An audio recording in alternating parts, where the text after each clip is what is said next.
नमस्ते प्यारे विद्यार्थियों, मेरे ऑनलाइन यूट्यूब चैनल पे आपका हार्दिक स्वागत और अभिनंदन। आज हम बात करेंगे कक्षा 10 के विज्ञान विषय के अध्याय 2 अम्ल, क्षार और लवण। इसका पार्ट 1 हमने पीछे पढ़ लिया था। आज हम पढ़ेंगे पार्ट 2। देखिए, कुछ प्राकृतिक स्रोत दिए हुए हैं जिनमें कौन से अम्ल उपस्थित होते हैं उसकी हम चर्चा करेंगे। एक इंडेक्स दी हुई है जिसमें दिया हुआ है कि सिरका में कौन सा अम्ल उपस्थित होता है। तो सिरका है, उसमें एसिटिक अम्ल उपस्थित होता है। संतरा सिट्रिक अम्ल उपस्थित होता है। नींबू सिट्रिक अम्ल होता है। दही लैक्टिक अम्ल होता है। इमली टार्टरिक अम्ल होता है। टमाटर में ऑक्जेलिक अम्ल होता है। चींटी का डंक में मेथेनोइक अम्ल होता है और नेटल पादप का डंक जो होता है उसमें मेथेनोइक अम्ल होता है। ये कुछ प्राकृतिक स्रोत है जहाँ से अम्ल प्राप्त किए जाते हैं। नेक्स्ट है कुछ अम्लों की कुछ लवणों की सामान्य अभिक्रियाएं। साधारण नमक कैसे बनता है? हाइड्रोक्लोरिक अम्ल और सोडियम हाइड्रोक्साइड NaOH की जब अभिक्रिया करवाई जाती है तो NaCl प्राप्त होता है, साधारण नमक प्राप्त होता है और साथ में H2O या जल वाष्प बनती है। नेक्स्ट है NaCl को H2O से जब अभिक्रिया करवाई जाती है तो पुनः NaOH बनता है। क्या बनता है? NaOH sodium hydroxide. और साथ ही दो गैसें बनती है, क्लोरीन और हाइड्रोजन। क्या बनता है? क्लोरीन और हाइड्रोजन। इसे क्लोर क्षार अभिक्रिया कहते हैं। इसे क्लोर क्षार अभिक्रिया या प्रक्रिया कहते हैं। उपयोग क्या है? धातुओं से ग्रीस हटाने, साबुन तथा अपमार्जक के रूप में इसका उपयोग किया जाता है। नेक्स्ट है विरंजक चूर्ण CaOH2 कैल्शियम हाइड्रोक्साइड, जिसे हम बुझा हुआ चूना पढ़ा था पीछे। क्या पढ़ा था? बुझा हुआ चूना। बुझा हुआ चूना और बिना बुझा हुआ चूना, ये हमने पहले भी इनकी चर्चा की थी कि ये परीक्षा की दृष्टिकोण से काफ़ी महत्वपूर्ण है दोनों ही। तो बुझा हुआ चूना को क्लोरीन से जब क्रिया करवाई जाती है तो CaOCl2 बनता है, जिसे विरंजक चूर्ण कहते हैं और ये कपड़ों का रंग उड़ाने में और जल को रोगाणुनाशक बनाने में उपयोग लिया जाता है। Baking soda, baking soda NaCl plus H2O plus CO2 plus NH3 ammonia की जब अभिक्रिया करवाई जाती है तो sodium hydrogen carbonate, sodium hydrogen carbonate इसको सोडियम बाइकार्बोनेट भी कहा जाता है। इसे ही बेकिंग सोडा भी कहते हैं। इसे बेकिंग सोडा भी कहा जाता है। साधारण नाम में इसको मीठा सोडा भी कहा जाता है, जो खाद्य पदार्थों को और अधिक स्वादिष्ट बनाने के लिए मिलाया जाता है। साथ ही पेट की अम्लीयता को दूर करने के लिए भी इसका उपयोग किया जाता है, क्योंकि ये क्षारीय प्रकृति का होता है। नेक्स्ट है धोने का सोडा, कपड़े धोने का सोडा या washing powder. Na2CO3 sodium carbonate की अभिक्रिया जल के साथ करवाई जाती है। 10 जल के अणु उपस्थित होते हैं, तो Na2CO3 और 10H2O बनता है। इसको धोने का सोडा या वॉशिंग पाउडर भी कहते हैं। इनका उपयोग कांच, साबुन, कागज़ उद्योग में किया जाता है। बोरेक्स के उत्पादन में भी इसका उपयोग किया जाता है। जल की स्थायी कठोरता दूर करने में भी इसका उपयोग किया जाता है। नेक्स्ट है प्लास्टर ऑफ पेरिस। परीक्षा के दृष्टिकोण से काफ़ी महत्वपूर्ण है। सन 2024 में ये बोर्ड के अंदर पूछा गया क्वेश्चन भी है, अर्धवार्षिक में भी पूछा गया क्वेश्चन है, पीओपी के नाम से भी जाना जाता है। देखिए, जिप्सम जिसका सूत्र होता है CaSO4, जिप्सम का सूत्र क्या होता है? CaSO4। इसको जल के दो अणु को मिलाया जाता है या अभिक्रिया करवाई जाती है 373 केल्विन पर। कितने केल्विन पर? 373 केल्विन पर। तब कैल्शियम सल्फेट यानी जिप्सम के साथ 1/2H2O जल का आधा अणु, जिसे अर्ध हाइड्रेट कहते हैं, मिला दिया जाता है। यह अभिक्रिया के माध्यम से मिलता है। इसे बोलते हैं कैल्शियम सल्फेट का अर्ध हाइड्रेट, यानी कैल्शियम सल्फेट के साथ जल का आधा अणु मिल जाता है, तो ये प्लास्टर ऑफ पेरिस या पीओपी कहलाता है। और 1/2 जल का अणु है वो अतिरिक्त जल के रूप में बाहर निकल जाता है। तो ये काफ़ी इम्पोर्टेंट है। इसका उपयोग है वो टूटी हुई हड्डियों को स्थिर रखने में, उन्हें प्लास्टर चढ़ाने के लिए काम में लिया जाता है और खिलौना बनाने के लिए काम में भी लिया जाता है, क्योंकि ये सूखने के बाद काफ़ी मजबूत हो जाता है। नेक्स्ट है कॉपर सल्फेट का रासायनिक सूत्र। तो कॉपर सल्फेट का रासायनिक सूत्र CuSO4 5H2O होता है। इसमें 5 जल के अणु हैं वो अतिरिक्त होते हैं, जिसको क्रिस्टल जल कहा जाता है। क्रिस्टल का जल लवण के एक सूत्र इकाई में जल के निश्चित अणु की संख्या, जो क्रिस्टलन जल कहते हैं। यानी लवण के साथ जल के निश्चित अणु हैं वो जुड़े हुए होते हैं, क्रिस्टल जल कहते हैं।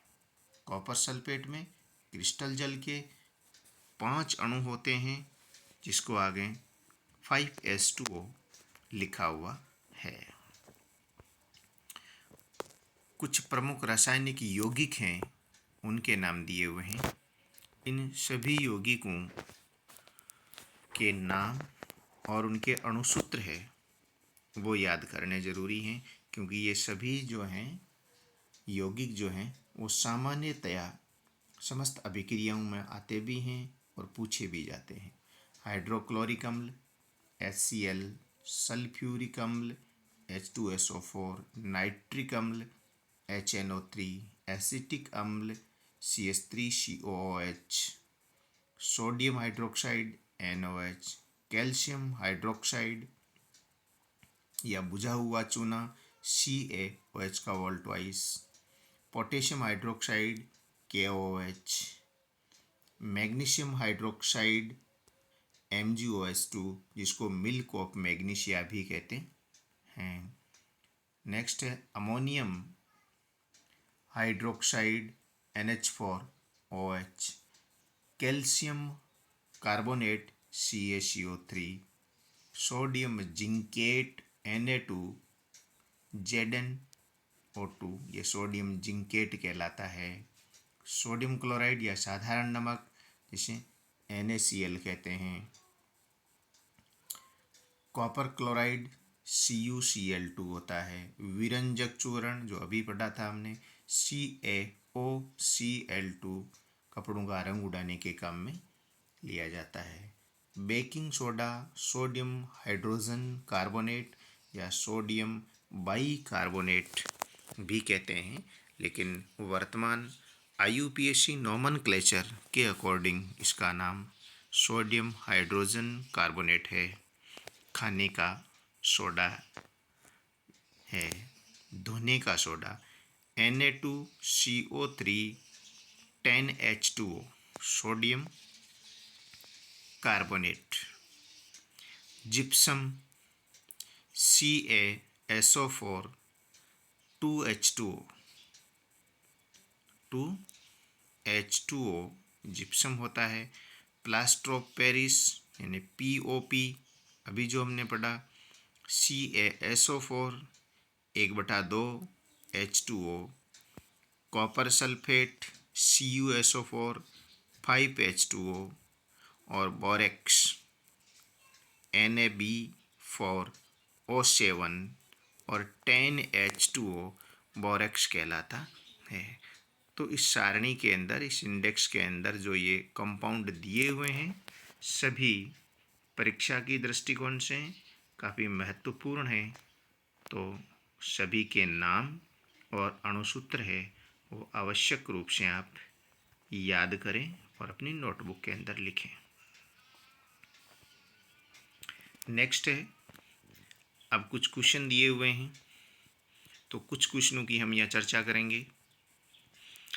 उदासीन विलयन का pH, उदासीन विलयन का pH, तो उदासीन विलयन का pH 7 होता है।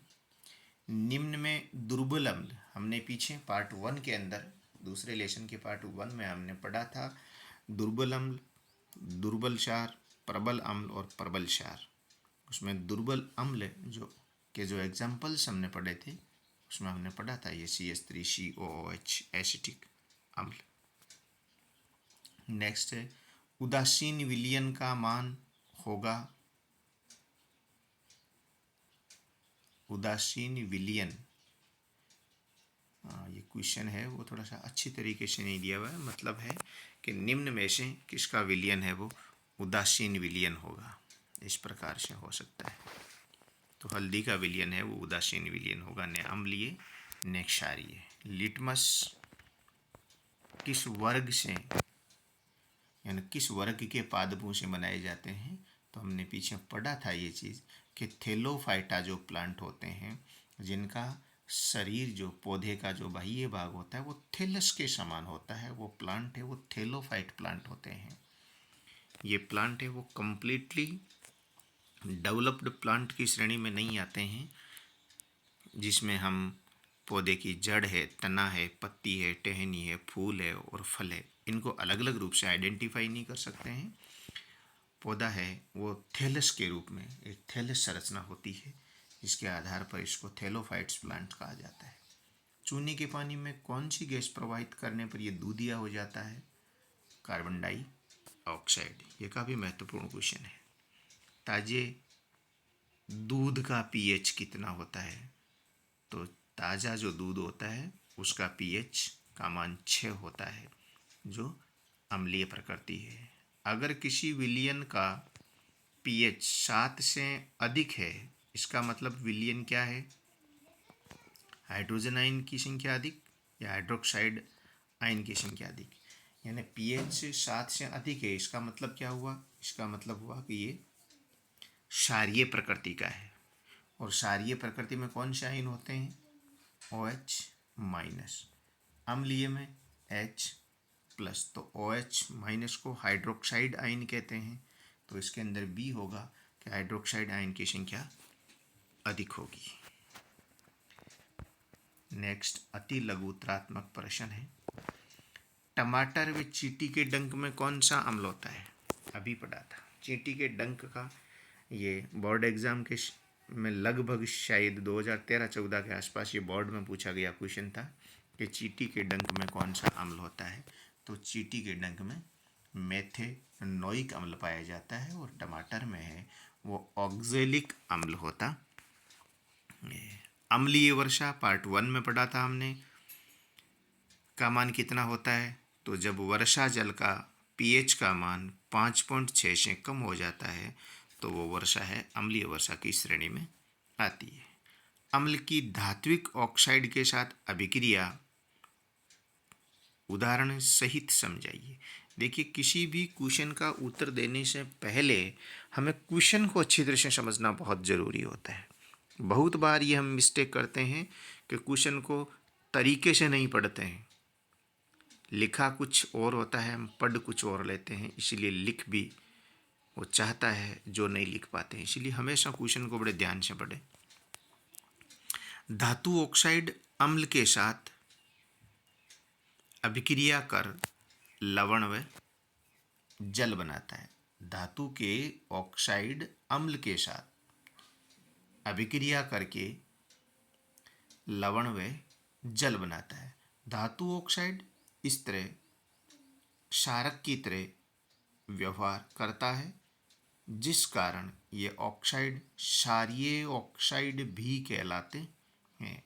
यानी धातु ऑक्साइड है वो क्षार की तरह व्यवहार करता है, इसीलिए अम्ल से अभिक्रिया करके लवण बनाते हैं, जिस कारण ये क्षारीय ऑक्साइड भी कहलाते हैं।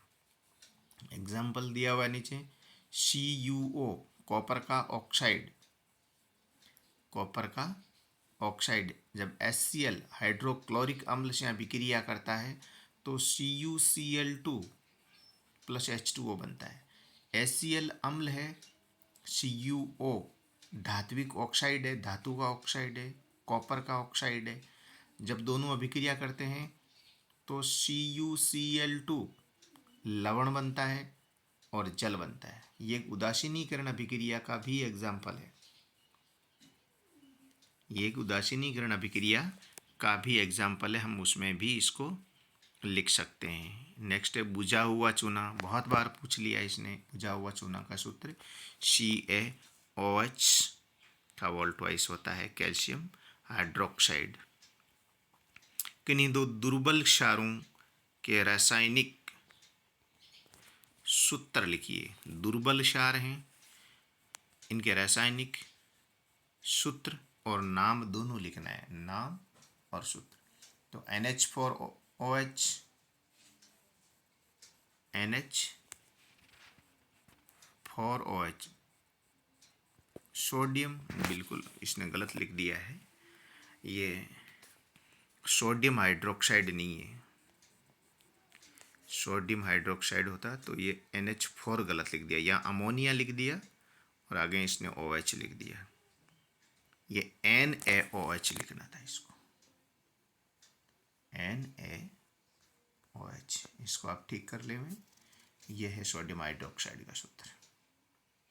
कैल्शियम हाइड्रोक्साइड CaOH का वोल्ट ट्वाइस, ये कैल्शियम हाइड्रोक्साइड है।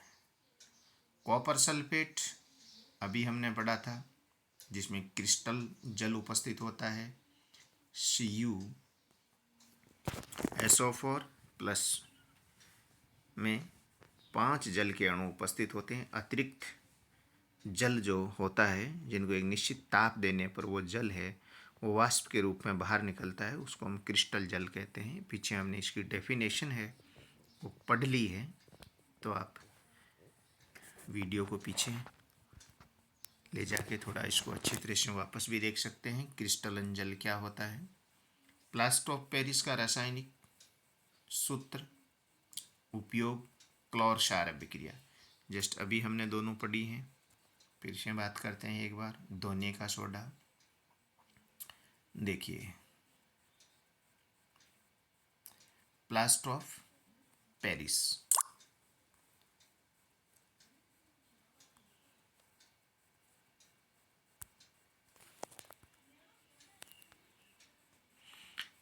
Plaster of Paris CaSO4 plus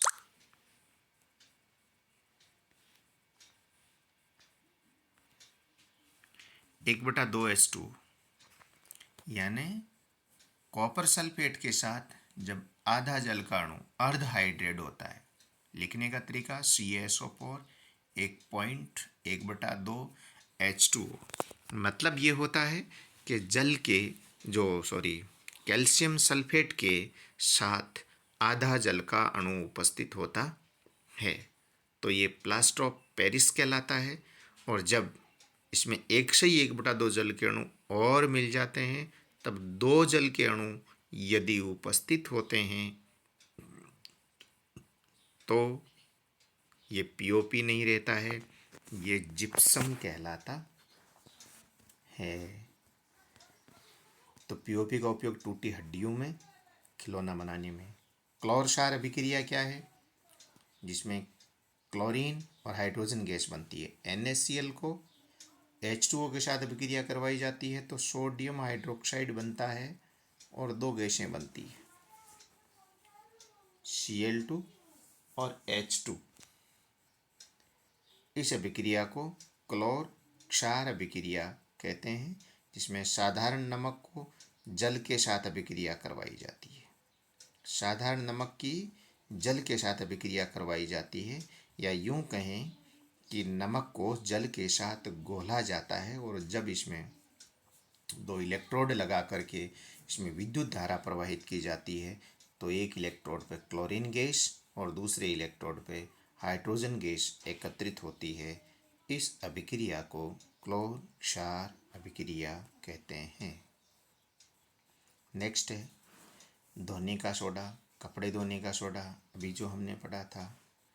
sodium carbonate, ये सोडियम कार्बोनेट Na2CO3 को जल के साथ अभिक्रिया करवाई जाती है, तो Na2CO3 पॉइंट प्लस नहीं है, ध्यान रखिएगा, क्योंकि प्लस होते ही ये अलग सेकंड प्रोडक्ट की श्रेणी में आ जाता है, जबकि ये एक ही प्रोडक्ट बनता है पूरा। Na2CO3.10H2O कपड़े धोने का सोडा कहलाता है। टिप्पणी, उदासीनीकरण अभिक्रिया किसे कहते हैं। प्रबल अम्ल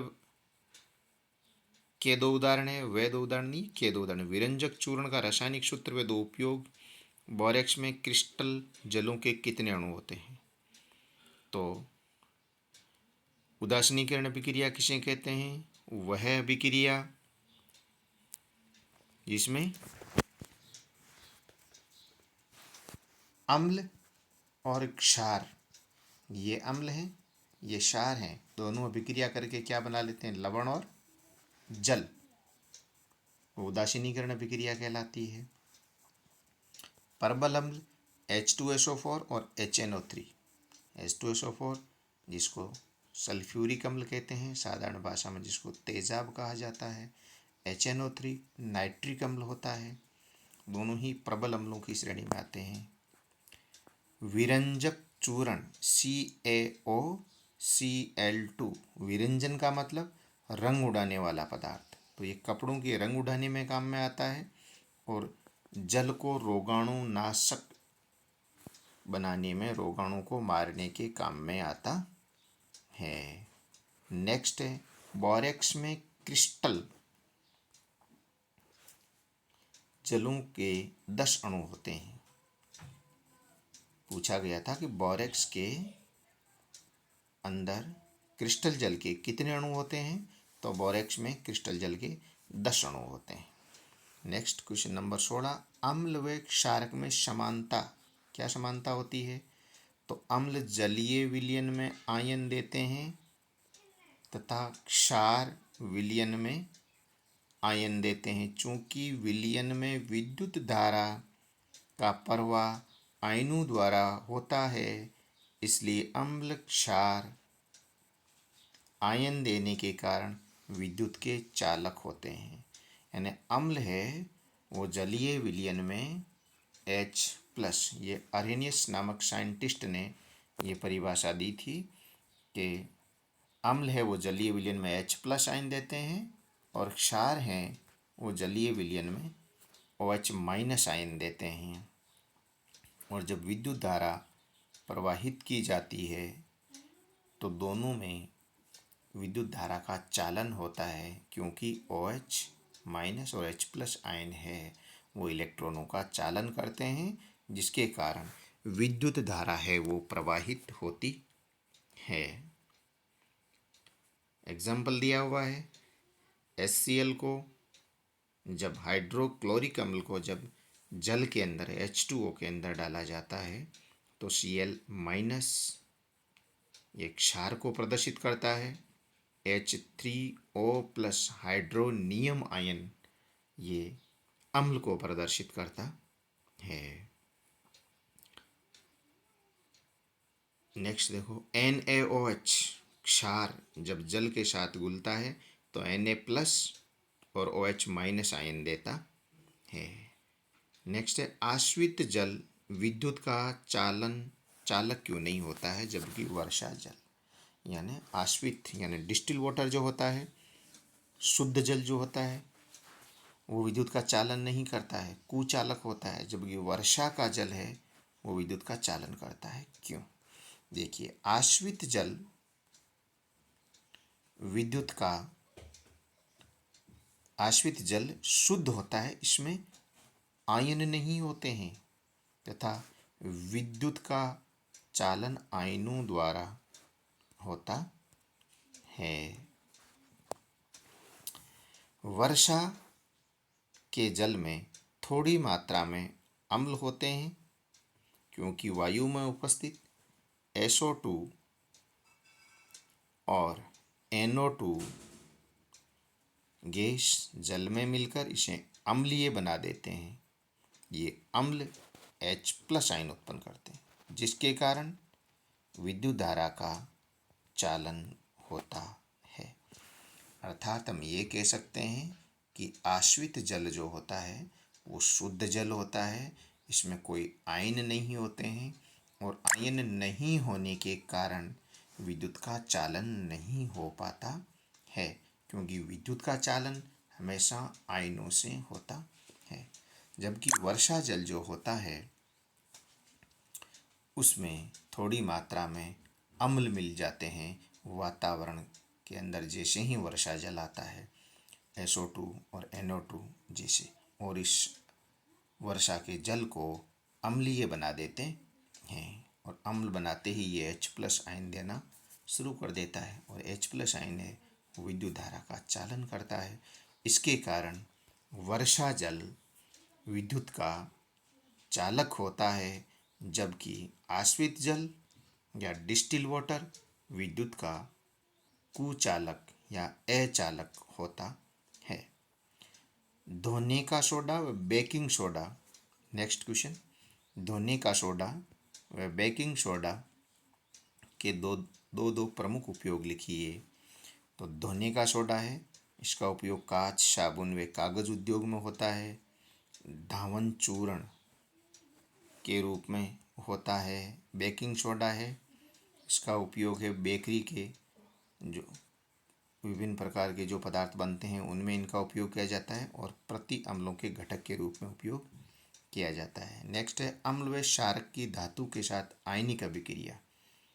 तो अम्ल व क्षारक की धातु के साथ अभिक्रिया, अम्ल और क्षारक धातु के साथ अभिक्रिया करके लवण और हाइड्रोजन गैस बनाते हैं। जैसे Zn HCl के साथ अभिक्रिया करता है तो ZnCl2 लवण बनता है और हाइड्रोजन गैस बनती है। NaOH जब Zn के साथ अभिक्रिया करता है तो Na2ZnO2 लवण बनता है और हाइड्रोजन गैस बनती है। ये था लेसन नंबर 2, अम्ल, क्षार और लवण। इस पूरे वीडियो में लगभग सभी पॉइंट्स को कवर करने की कोशिश की गई है और जो मुख्य मुख्य बिंदु हैं, मुख्य क्वेश्चन हैं, उनको बार बार हाईलाइट किया गया है। तो आप इस वीडियो को बीच बीच में स्टॉप करें और इनको लिखें ज़रूर। केवल देखने और सुनने से कुछ समय तक याद रहेगा, इसीलिए लिखने का प्रयास ज़रूर करें।